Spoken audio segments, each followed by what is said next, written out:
Well, ladies and gentlemen, good morning. And I was just saying to Richard Marles, it's always fabulous to walk into a room that is full of so much enthusiasm and optimism. And it really is just an absolute delight for me to be here today and to provide the opening address for ASPI's 2018 conference. Can I commence, though, by acknowledging my colleague, the Honourable Richard Marles MP, Shadow Minister for Defence. Can I also acknowledge Michael Shoebridge and Chris Jenkins, former Senator from the ACT, Kate Lundy, distinguished guests, ladies and gentlemen. Well, what an opportune time, quite literally, to provide the opening address in relation to ASPI's 2018 conference. Why? Because it is a reality. On the 1st of July, in just over a little 2 weeks, the Australian Space Agency will formally commence. And I really am delighted as I look around the room, and I have met so many of you. I won't start naming names, but I have just been delighted with the enthusiasm, the positive reaction since the government did formally announce in the budget that we would be creating the Australian Space Agency. The number of people who have put their hand up and said to me, Michaelia, we need to meet with you, we need to tell you what we are doing, but more than that, we need to talk to you about the opportunities that we now see. The conference for 2018 is focused on building Australia's strategy for space. And that, ladies and gentlemen, is exactly what the government has been focused on with the creation of our first space agency, the Australian Space Agency, which is headed, as you know, by a preeminent scientist, Dr. Megan Clark, the former head of the CSIRO, and as I said, which is set to officially commence in just over 2 weeks on the 1st of July. I just want to talk through the background, though, because this is probably the first opportunity we've actually had to set the scene and to understand why this decision really is going to set the future for Australia. As we know, the global space economy is worth over US $345 billion, and it is growing rapidly. Australia's share of this, though, is just 0.8%. So with the access to the global space economy that the Space Agency will facilitate, it is estimated that we can actually triple the size of our domestic space industry to approximately $12 billion by 2030. But even more relevant to Australians, it's also estimated that in that time we can look at creating 20,000 or up to 20,000 new jobs for Australians. The Australian Space Agency, therefore, will have a key role in Australia's economic future. Ladies and gentlemen, as we all know, since the space race of the 1950s, the space industry has totally transformed. What was once strictly the domain of government has now become a flourishing private market with far lower barriers to entry. The current global market is filled with businesses, large and small, but especially those dealing with satellite technology, which, as we know, is a particular strength of Australia's. The transformation of the space market and the economic opportunities that it presents for Australians is why the Turnbull government commissioned the expert review of Australia's space industry capability.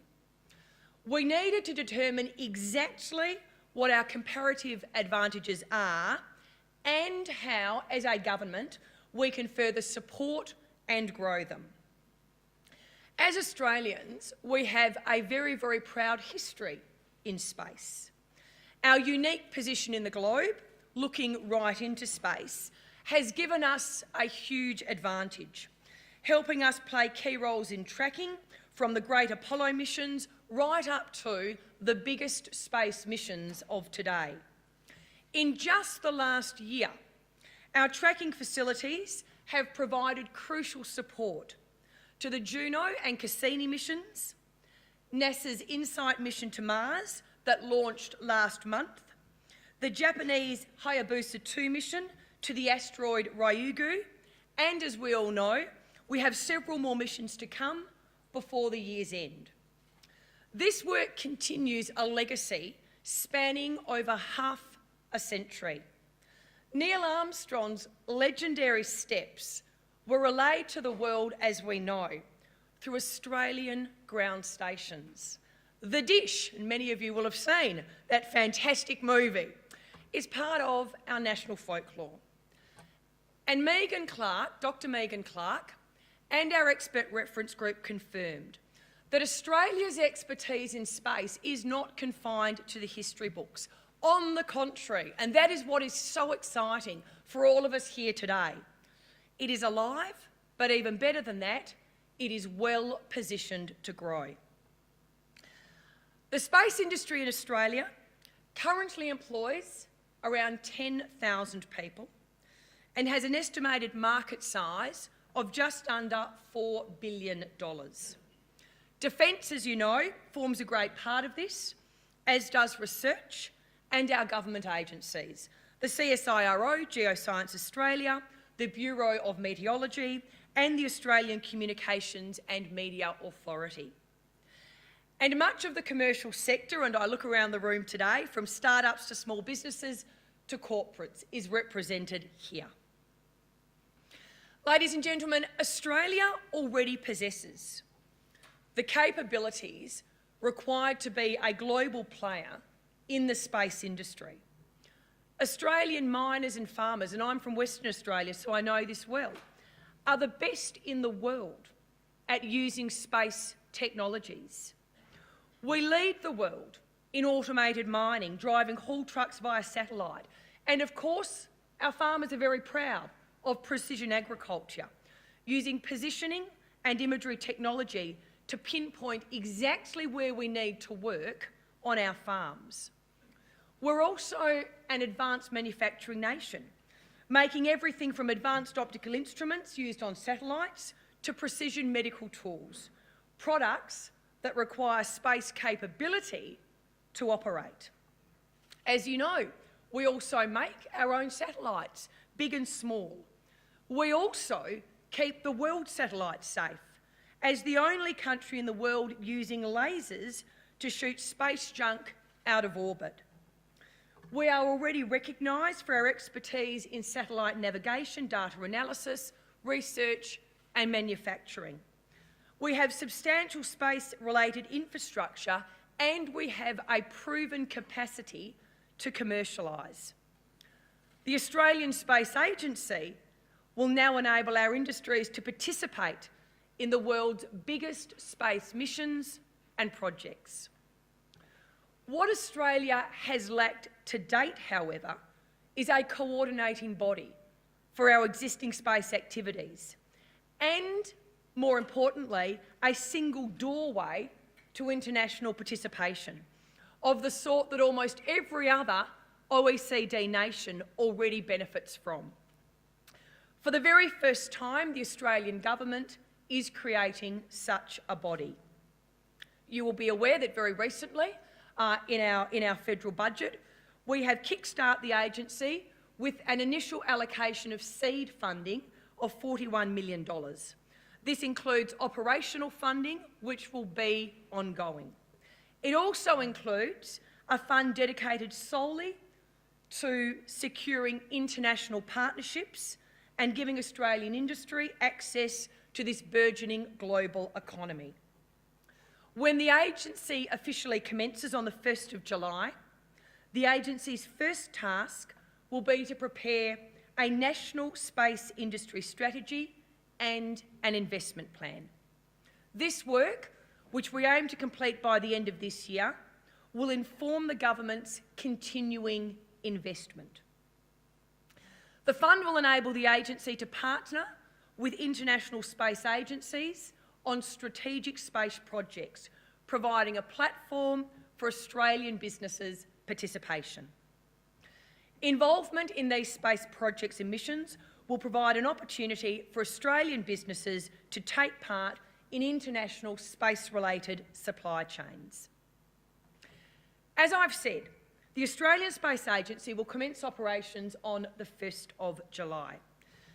It has 4 core responsibilities, and these will be supporting the development of Australia's space industry, coordinating domestic activities in the Australian space sector, leading space-related international engagement, and providing strategic direction for Australia's space activities.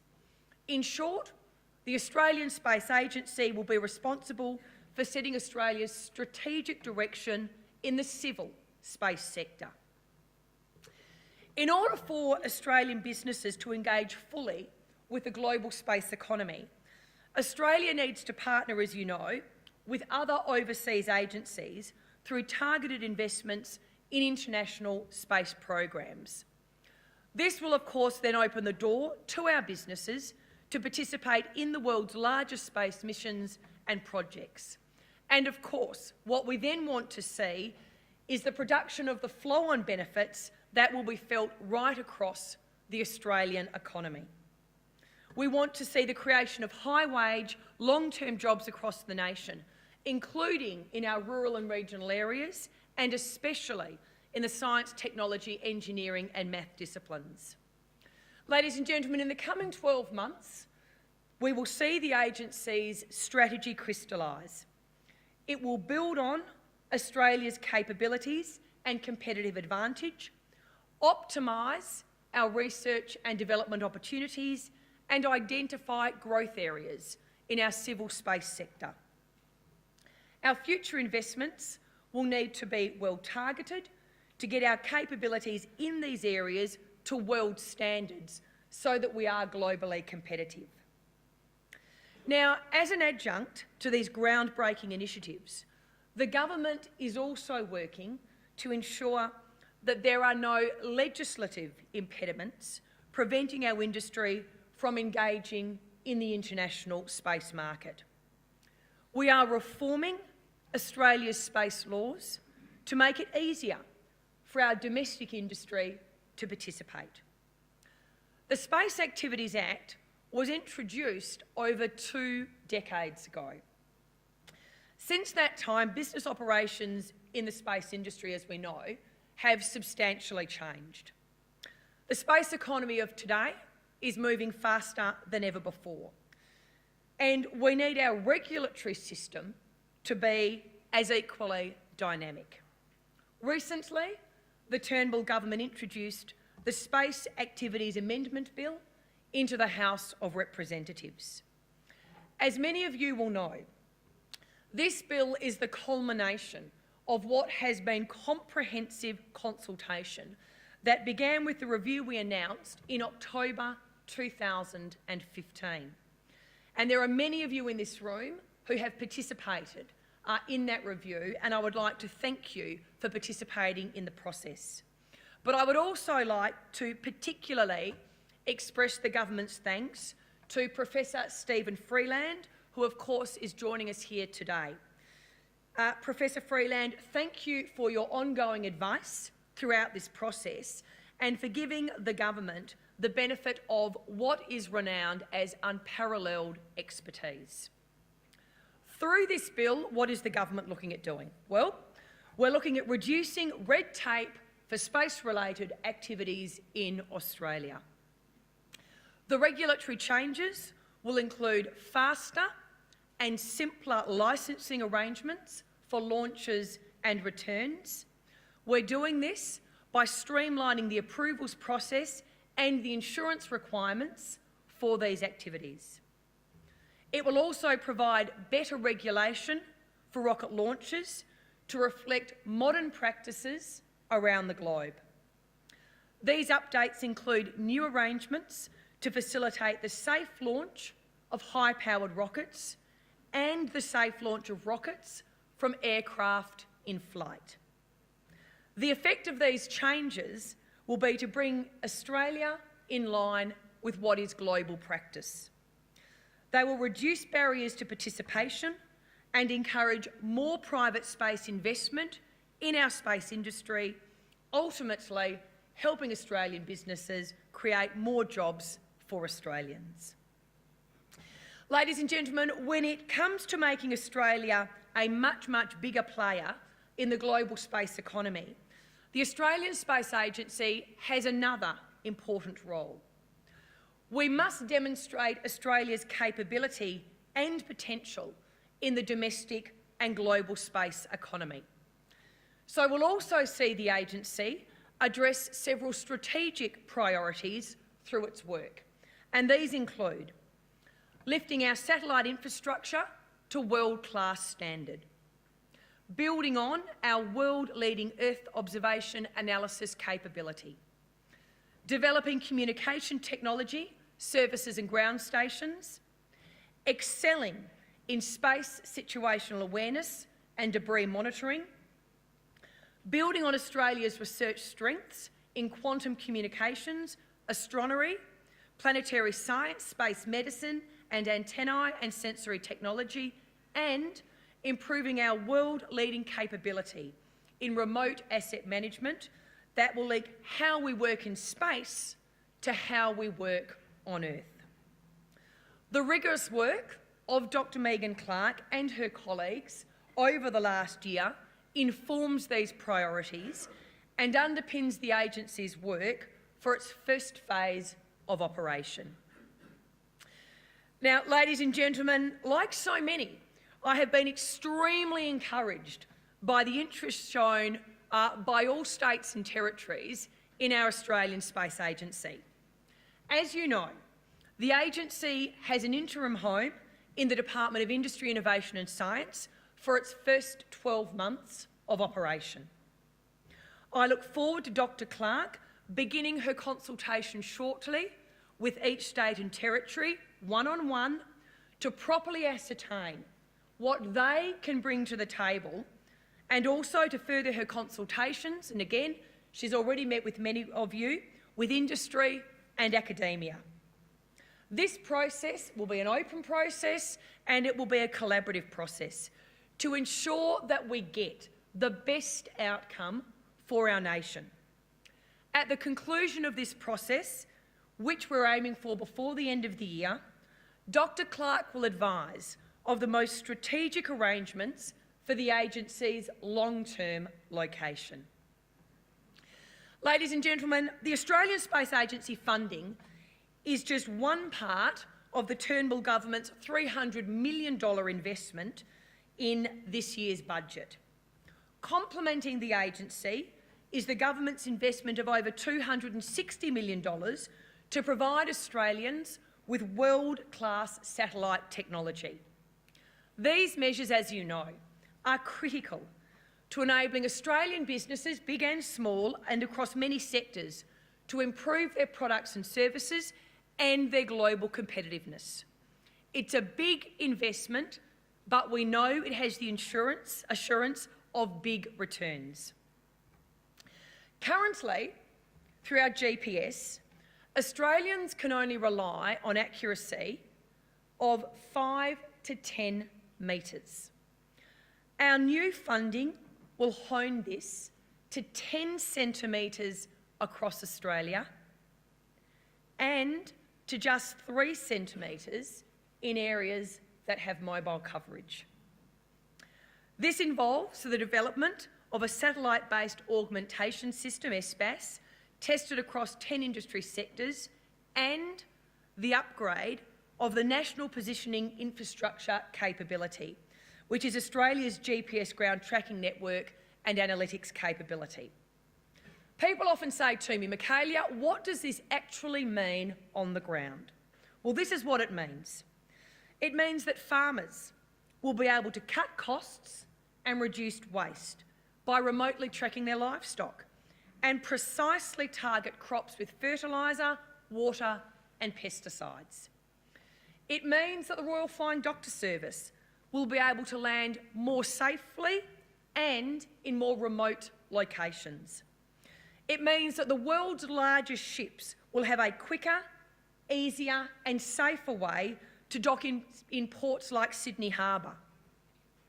We've also made a further investment in Digital Earth Australia, a platform that uses satellite recorded spatial data and images to detect physical changes across the Australian continent. These observations will be available to governments and to industry. This digital platform is helping us better understand environmental changes such as water availability, crop growth and urban expansion. It's enabling better decision making and better planning. It's increasing productivity in the agricultural and mining industries. And it's supporting a rapidly growing market here and globally for spatial information and services. Ladies and gentlemen, the government's investment in the space industry is helping all of us make better investment decisions, improve our productivity, open up our markets, create new jobs and build our skills. It is literally revolutionising how we do business and the way that we live.